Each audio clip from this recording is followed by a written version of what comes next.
Subscribe करें, साथ ही bell icon को भी दबाएं ताकि नई वीडियोस अपलोड होने पर आपको नोटिफिकेशंस प्राप्त हो सके।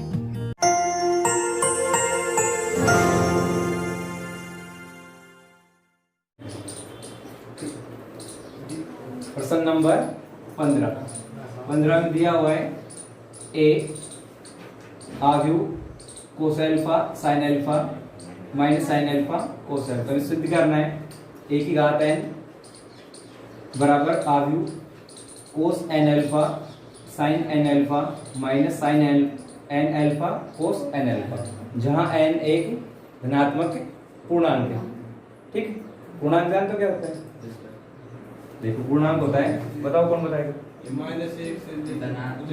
सभी ऋणात्मक व धनात्मक संख्याएं पूर्णांक संख्या कहलाती है। जैसे -2 माइनस अनंत तक है, यहाँ से -2 माइनस यहाँ आएगा, फिर इस पर क्या है 0 1 2 3 अनंत तक। तो इसमें हमें लिखा है सिर्फ धनात्मक संख्या। देखो धनात्मक संख्याएं यहाँ से ये आएगी, किधर से 0 से इस साइड गए धनात्मक संख्याएं। 0 भी ऋणात्मक दोनों में शामिल होता है। वैसे नहीं, हम इसको 0 धनात्मक बोलेंगे, नहीं ऋणात्मक 0 0 ही होता है। ठीक है, तो हम इसको बोल सकते हैं धनात्मक संख्या। ठीक है, तो n अपने पास क्या है? धनात्मक संख्या, या हम इसको प्राकृत संख्या बोल सकते हैं, क्योंकि n धनात्मक संख्या है तो n बराबर 1 से कौन संख्या प्रारंभ होती है? प्राकृत संख्या। तो n अपने लिए यहाँ प्राकृत संख्या है, जिसको बोलते हैं नेचुरल नंबर या 1 2 3 4 5। ठीक है, तो अब इसको हल करने के पास दो विधियां हैं। एक तो तरीका ये कि हम n का मान रख चले जाए, जैसे ये हमें सिद्ध करना है तो इसी को हम ऐसे रहेगा, n का मान पहले 1 रख ले, 1 रखने पर 1 ही रहेगा, फिर n का मान हम रखेंगे 2 रखेंगे, 1 की घात 2 आएगा, और 1 की घात 2 अभी में ज्ञात करना तुम्हें आता है, कैसे ज्ञात करते हो? a गुणा a, तो उनके पास a ये दे रखा है, इन दोनों गुणा करें। ठीक है, फिर a की घात 3 ले, तो अब जब आप a की घात 2 लेके हल करोगे तो उनके पास n की जगह कितना आ जाएगा? 2 आ जाएगा। जब a की घात 2 लेके इन दोनों गुणा करोगे तब यहाँ 2 आ जाएगा, यहाँ भी 2 आ जाएगा, यहाँ भी 2 आ जाएगा। अगर आप a की घात 3 लेके इसको हल करते हो, a की घात 3, ठीक है, तब आपको इसको 3 बार गुणा करना पड़ेगा। जैसे a स्क्वायर तो पहले गुणा कर चुके होंगे हम, और इसको फिर किससे गुणा करना पड़ेगा?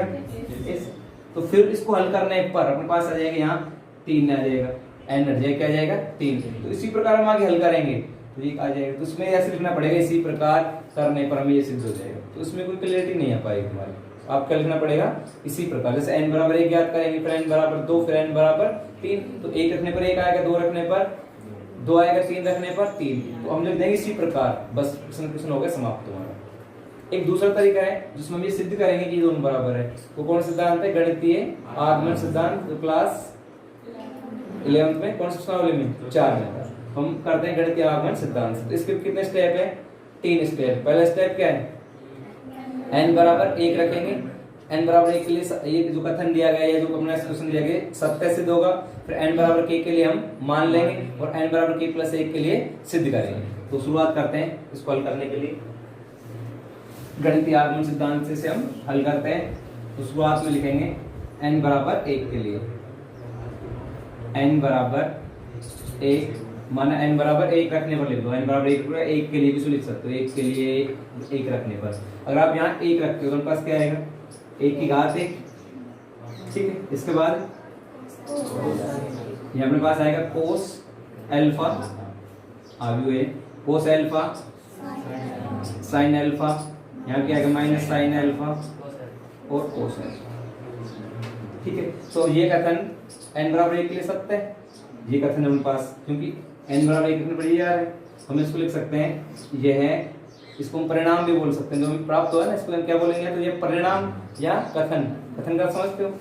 जो अपने पास लाइन वाक्य जो भी आ रहे हैं सत्य, या इसको प्रणाम बोल दो या कथन। यह कथन n बराबर 1 के लिए सत्य है। अब हम मान लेते हैं, माना नंबर 2, देखो फर्स्ट कंडीशन थी इसकी, 3 कंडीशन हल होगा। फर्स्ट नहीं, 3 स्टेप में हल होगा। तो n बराबर 1, तो n बराबर 2, अब यहाँ लिख चलेंगे n बराबर k रखने पर, जैसे n बराबर k रखते हैं, और n बराबर k के लिए मानना पड़ेगा, माना n बराबर k के लिए कथन सत्य है। तो उसमें लिखेंगे माना n बराबर k के लिए यह कथन सत्य है। हमने मान लिया कथन अपने पास सत्य है। जब इसको सत्य मान रहे हैं तो पास क्या आएगा? 1 की घात n को हटा दो, यहाँ से देखो 1 की घात कि जहां भी अपने पास क्या था n, क्या आ जाएगा? 1, तो पास क्या आएगा? कोस के अल्फा साइन के अल्फा माइनस साइन के अल्फा और लास्ट में जाएगा कोस के अल्फा। जो पास आ गया, ये हमने मान लिया किसके लिए सर, n बराबर 1 के लिए 7, और इसको हम समीकरण नंबर देते हैं 1। इसका उपयोग आगे हल करने के लिए हम करेंगे। अब देखो नंबर 3 पे हम मान लेते हैं से जो हमें सिद्ध करना है, n बराबर k के लिए हम सिद्ध करेंगे। इसमें देखो सिद्ध क्या करना है, तीसरे नंबर पे आएगा, सिद्ध करना है n बराबर k प्लस 1 के लिए। हम इसमें क्या सिद्ध करेंगे, n बराबर k प्लस 1 के लिए। देखो अगर आप n बराबर k प्लस 1 रखते हो इस प्रश्न के अंदर तो हमारे पास क्या आएगा, यहाँ से सिद्ध करना है n बराबर k प्लस 1 के लिए। तो अब जहां पे पास था a की घात n, तो क्या आ जाएगा a की घात k प्लस 1 बराबर में हम कैसे सिद्ध करेंगे, इसमें आव्यूह क्या अपने पास, यहाँ इस मान रख जाओ कोस k प्लस 1 अल्फा, फिर से यहाँ sine k plus 1 alpha minus sine k plus 1 alpha और कोस k प्लस 1 अल्फा। ये आगे में सिद्ध करना है, ये हमें सिद्ध करना है। फर्स्ट में क्या किया था हमने, n बराबर k के लिए सत्य सिद्ध किया, फिर n बराबर k प्लस 1 के लिए n बराबर k के लिए मान लिया कि ये कथन सत्य है, और n बराबर k प्लस 1 के लिए हम इसको सत्य सिद्ध करेंगे कि ये कथन सत्य है। इसको हम क्या करेंगे, सिद्ध। अगर हम ये सिद्ध कर देते तो अपना क्वेश्चन सोल्व हो जाएगा। देखो हम ये लेके आएंगे, इसको हल करके ये लेके आएंगे। तो इसको हल कैसे करते हैं, देखो ये सिद्ध करना है, तो ये तो हमारे पास LHS हुआ, ये क्या हुआ RHS। अब इसको हल करके हमें ये प्राप्त करना है, ठीक है, ये सिद्ध करना है। तो हम पहले इसमें लेते हैं LHS। RHS समझ रहे हो इसका, ये LHS ये सिद्ध करना है a बराबर k प्लस 1, ठीक है। अब देखो हम इसको क्या लिख सकते हैं, a बराबर k और a लिख सकते हैं, घात 1 लिख सकते हैं। ये कहां से आगे को बता सकता है, कैसे लिख दिया, हाँ हमने इसको उपयोग किया a की घात m प्लस n बराबर होता है a की घात m डॉट a की घात n। इससे ऐसे लिख सकते हैं। देखो अब हम यहाँ मान रखेंगे समीकरण 1 से, और हमें प्रश्न में दिया गया है, देखो ये हमने ज्ञात किया, या हम समीकरण 1 इसको 2 वैसे दे दो, एक तो a की घात 1 है वो मान यहाँ रखना है, फिर दूसरा मान क्या है a की घात k, ये दोनों मान हम यहाँ रखेंगे। देखो तो मान रखे हमारे पास क्या आएगा, यहाँ a की घात k प्लस 1 ही चलता रहेगा, और इसको हल करके हमें क्या लेके आना है, ये लेके आना। देखो फर्स्ट में देखो a की घात k का मान, तो a की घात k का मान क्या है, cos k alpha sine k alpha minus sine k alpha और कोस k अल्फा, और इसके बाद है a की घात 1, a घात 1 का मान क्या है, ये मान इसका मान कितना आ जाएगा, cos alpha sine alpha minus sine alpha, और यहाँ आएगा कोस अल्फा। यहाँ तक समस्या किसी को लिखने में। अब क्या करना है, इसमें गुणा करना है, गुणा आता है सभी को। ये उन पास है R1, इस R1 को किससे गुणा करेंगे, C1 से, उसके बाद C2 से। इसका देखो 2 गुणा 2 क्रम है, इसका भी 2 गुणा 2 क्रम है। तो नेक्स्ट हमारे पास इसका परिणाम प्राप्त होगा, कितने क्रम का होगा, 2 गुणा 2 का। देखो उसको गुणा कर लेते हैं। तो फर्स्ट में हम कोस के अल्फा को गुणा करेंगे कोस अल्फा से, उनके पास क्या आएगा, कोस स्क्वायर होगा क्या, बोलो स्क्वायर होगा क्या। अगर हम ये इसको गुणा करें साइन, जैसे यहाँ 30 डिग्री, और दूसरा मैं गुणा कर रहा हूँ साइन 2 गुणा 30 डिग्री, इसको आप स्क्वायर लिख सकते हो कि साइन स्क्वायर 30 डिग्री लिख सकते हैं ना, तो ये स्क्वायर नहीं आएगा। समझ रहे हो क्या आएगा, कोस के अल्फा, इसके बाद में कोस अल्फा, R1 का पहला अवयव C1 के पहले अवयव से गुणा होगा, गुणा हो गया। अभी R1 का दूसरा अवयव C1 के दूसरे अवयव से गुणा होगा, प्लस करेंगे माइनस, क्या करोगे, प्लस क्या आएगा, साइन के अल्फा ठीक है, जब माइनस चिन्ह है तो अगर ब्रैकेट में लो माइनस लगा दो, एक बात है। तो यहाँ देखो पहले प्लस आएगा नियम से, पर यहाँ माइनस, इस वजह से हम क्या लगा सकते हैं माइनस, और यहाँ क्या लिख दोगे साइन अल्फा। प्रॉब्लम किसी को ये अपने पास आ गया R1 C1। अब यहाँ क्या लिखोगे R1 C2, R1 C2। तो R1 का पहला हो गया कोस के अल्फा, क्या है क्या कोस के अल्फा। इसके बाद में इसका पहला हो साइन अल्फा, फिर अपने पास आएगा प्लस सेकंड अवयव साइन के अल्फा के अल्फा, और फिर क्या आ जाएगा कोस अल्फा। आगे अब यहाँ गुणा क्या होगा, इधर हम लिखेंगे R2 C1, जब ये अपने पास R2 है, ये तो R2, तो R2 किससे गुणा होगा C1 से। देखो R2 का पहला अवयव क्या है माइनस, माइनस में पहला का लेते हैं माइनस साइन के अल्फा, किससे गुणा होगा कोस अल्फा से, फिर प्लस से लगाएंगे, ठीक है। अभी इसका दूसरा अवयव क्या है कोस के अल्फा, और इससे गुणा होगा फिर माइनस से आएगा, तो हम यहाँ माइनस लगा सकते हैं, तो लिख देते हैं माइनस कोस के अल्फा इनटू साइन अल्फा, ठीक है। ये था R2 C1। अब क्या लिखेंगे हम R2 C2। तो R2 का पहला अवयव C2 के पहले अवयव से गुणा करना है, ये पहला अवयव इसका, तो माइनस से पहले से इसमें माइनस के अल्फा, किससे गुणा होगा साइन अल्फा से,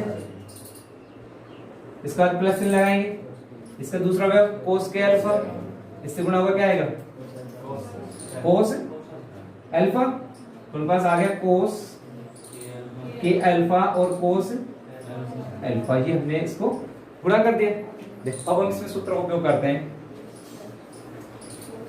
यहां से इसमें से माइनस चिन्ह कॉमन ले लेंगे यहां से, तो ठीक है। और इसको हम थोड़ा कम चेंज कर लेते हैं, देखो इसको कैसे लिखेंगे यहां से आगे देख लेते हैं।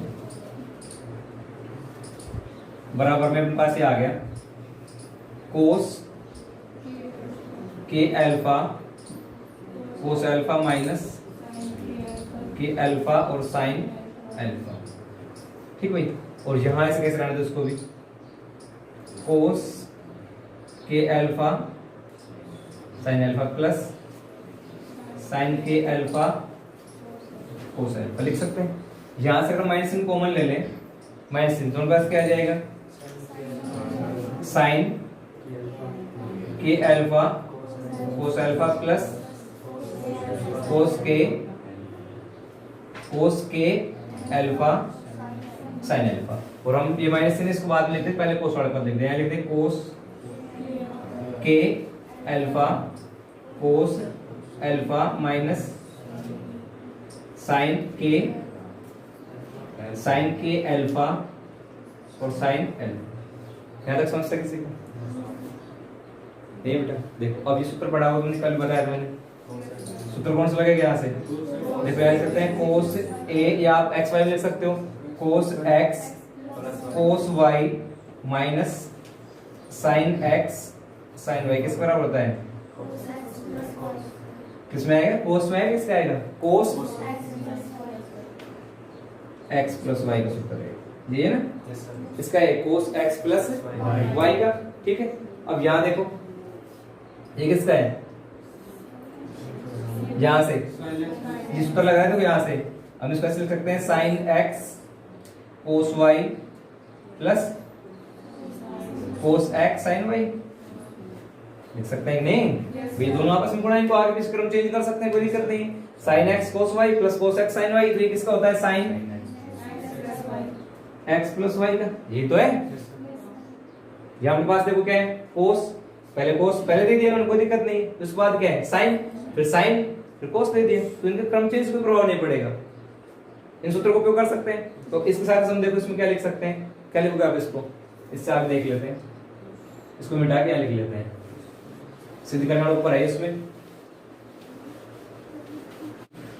देखो इससे आगे करो क्या आएगा पास, इन सूत्रों का उपयोग आगे इनके उपयोग करके इसको आगे हल करते हैं। तो उनके पास ये आ गया एक ही घात के पहले चला रहा था इसके बराबर एक ही घात के प्लस एक बराबर में, अब आप इसको क्या लिख सकते हो सूत्र की सहायता से, कोस x प्लस वाई, तो उनके पास x का मान तो क्या है इसमें यहाँ से kx, ये उनके पास x होगा और ये उनके पास क्या होगा y, तो इसको हम क्या लिख सकते हैं आव्यूह कोस क्या लिखोगे? के अल्फा प्लस अल्फा, लिख सकते हैं कि नहीं? कोस के अल्फा प्लस अल्फा।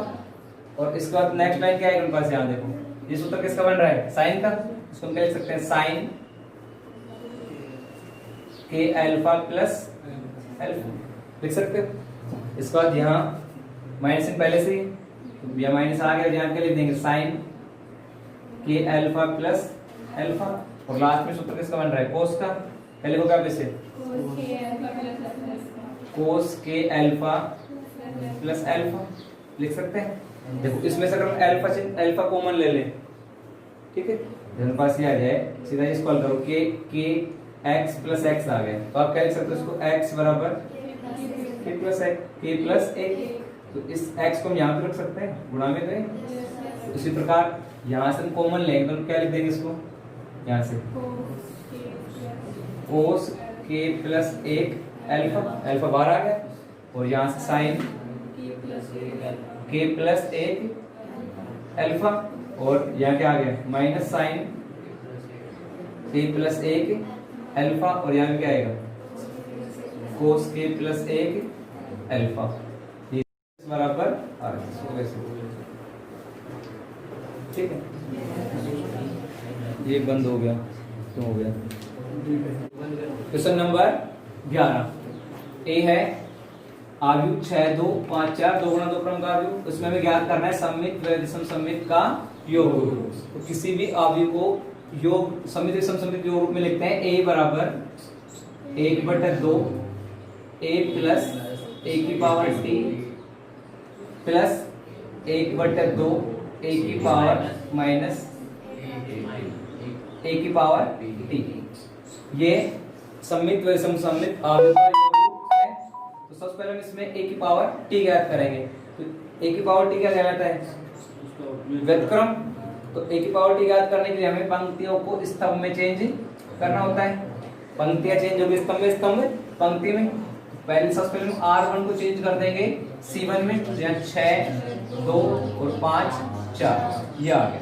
देखो अब इसको हल करते हैं, तो इसमें मान रख लेते हैं पहले 1/2, इसके बाद हम ब्रैकेट लेते हैं यहाँ से a का मान रखेंगे आव्यूह a, आव्यूह का मान है 6 5 2 4 प्लस दूसरा आव्यूह है 6 2 5 4।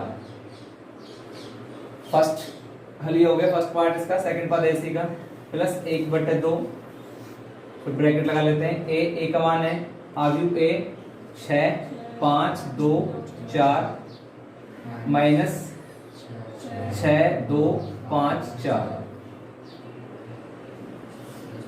ठीक है, अब यहां से 1/2 और इनको हमें जोड़ना है। तो ये पहला अवयव इस पहले और जुड़ेगा, ये उनके पास आ गया आव्यूह 6 + 6 12 2 + 5 7 5 + 2 7 4 + 4 8। पहला ये आ गया। इसके बाद प्लस 1/2, दूसरा आव्यूह माइनस करना है। 6 में से 6 घटाते हैं 0, 2 में से 5 गए तो माइनस के 3, 5 में से 2 गए तो 3 और 4 में से 4 गए तो 0, ये आ गया। अब इसको अगर हम 1/2 अंदर गुणा करते हैं तो हमारे पास आता है यहाँ से 6 7/2 7/2 4 प्लस 0 माइनस 3/2 3/2 0। देखो हमें जो प्रश्न दिया गया था वो था एक तो होना चाहिए सममित और एक होना चाहिए विषम सममित। देखो अपने पास ये आव्यूह है, ये आव्यूह सममित है, ये विषम सममित। जैसे अगर हम मान के चले, जैसे अपने पास ये तो a b था, अब ये हमने हल कर लिया, सॉरी आ गया, मान लो ये c है, ये अपने पास है d। तो अब c का सममित आव्यूह क्या होता है? अगर हम c का व्युत्क्रम ज्ञात करें, c की पावर t, ये दोनों बराबर आ जाए, ये तो कहलाता है व्युत्क्रम आव्यूह। तो अगर हम इसको c मान के चले, देखो इसका c ज्ञात करो आप। देखो योग रूप में इसको क्यों बोल रहे हैं कि ये योग रूप में एक नहीं, ऐसे नहीं कि आप इस सूत्र को उपयोग करो हमेशा ये आएगा।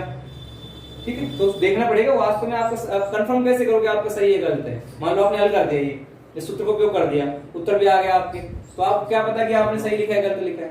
तो इसके लिए देखो, अगर हम यहाँ c उसी की पावर t ले तो उनका c क्या आ गया 6 7/2 7/2 4।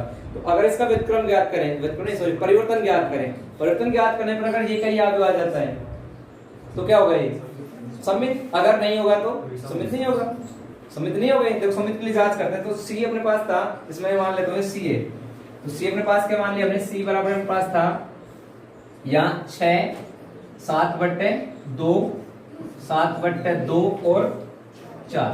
अब आप इसका c की पावर t ज्ञात करो, क्या आएगा, इसका परिवर्तन क्या होगा, पंक्तियों को इसमें चेंज करना है, स्तंभ में 6 7/2, फिर इसमें क्या आएगा 7/2 और 4। देखो ये समान आ गया, c आ गया। तो ये जो आव्यूह है कौन सा हुआ, सममित। तो इसको हम क्या लिखेंगे, ये सममित हुआ ना, तो ये तो हमने लिया सममित आव्यूह। सममित समझ में आ गया, इसमें था सममित, तो ये सममित है कि नहीं है ये देखना है आपको। ये नहीं बस आप तो हल करके हो गए फ्री, सममित में से मतलब नहीं हल करना है, वो नहीं है। सममित आ गई। अब देखो ये हमने डी मान लिया, अब ये विषम सममित है कि नहीं बताओ, कैसे है बताओ। अगर देखो विषम सममित क्या होता है, अगर हम डी की पावर टी ज्ञात करें, डी की पावर टी जैसे ज्ञात करें, अगर ये वापस से माइनस क्या आ जाए, डी माइनस ना आ जाए, इससे हम इसका ज्ञात करें बराबर नहीं, इसका हम क्या ज्ञात करें, परिवर्तन आव्यूह, और उसके बाद में माइनस कॉमन लेने पर वापस डी प्राप्त हो जाए तो क्या होगा, वो विषम सममित। तो इसमें आ जाएगा क्या, देखो आता है कि नहीं, आराम से ऐसे है। चलो देख लेते हैं। अगर प्रश्न डी हम ये लिख चले 0 3/2 -3/2 और यहाँ 0। अब हमें क्या डी की पावर टी ज्ञात करना है, डी की पावर टी ज्ञात करो, क्या आएगा 0 -3/2 3/2 0। ये आ गए, ये आ गए। और हमें क्या लेके आना, माइनस। अगर हम इसमें से माइनस इन कॉमन ले ले तो हमारे पास क्या आएगा 0 माइनस के 3/2 3/2 0। तो देखो हमारे पास क्या आ गया, डी की पावर टी किसके बराबर आ गया, माइनस डी के बराबर आ गया। तो ये कौन सा भी हो गया, विषम सममित जी आव्यूह, विषम। तो इनका योग ग्रुप में हो गया कि नहीं, तो ये हो गया सममित विषम सममित योग। ऐसे करना, ठीक है। कुछ एक्स्ट्रा बताया तुम्हें, कम तो नहीं कर तुम्हारा। चलो नेक्स्ट क्वेश्चन देख लेते हैं।